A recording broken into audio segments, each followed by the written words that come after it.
మత సామరస్యాన్ని కాపాడాలన్నా, లౌకిక రాజ్యాంగాన్ని రక్షించుకోవాలన్నా, ప్రజాస్వామ్యాన్ని కాపాడుకోవాలన్నా ఇండియా కూటమి గెలుపు ఆవశ్యకత అని చెప్పేసి మేము భావిస్తూ ఉన్నాం. ఆ క్రమంలోనే ఈరోజు ఆంధ్రప్రదేశ్లో 175 శాసనసభా స్థానాలకి 25 పార్లమెంటు స్థానాలకి ఇండియా కూటమి పోటీ చేస్తూ ఉంది.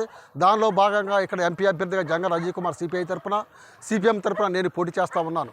మమ్మల్ని కానీ అత్యధిక మెజార్టీతో గెలిపించగలిగినట్లయితే ప్రధానంగా ఈ ప్రాంతంలో ఫారెస్ట్ ఏరియాలో ఉన్న మౌలిక సదుపాయాలు కల్పించడంలో ప్రధాన పాత్ర మేము వహిస్తామని చెప్పేసి మంచినీటి సౌకర్యం కల్పిస్తాము. అంతేకాదు ఈ ప్రాంతంలో ఎన్నో కష్టాలు అధిగమించి ఈ ప్రాంతాన్ని మనం అభివృద్ధి చేసుకున్నాం. ఇది ఫారెస్ట్ ప్రాంతం అని చెప్పేసి తెలుగుదేశం పార్టీ కానీ, అదేవిధంగా ఈరోజు జగన్మోహన్ రెడ్డి ప్రభుత్వాలు కానీ ఒక్క సెంటు భూమి కూడా పట్టా ఇచ్చడానికి తిరస్కరిస్తూ ఉన్నాయి.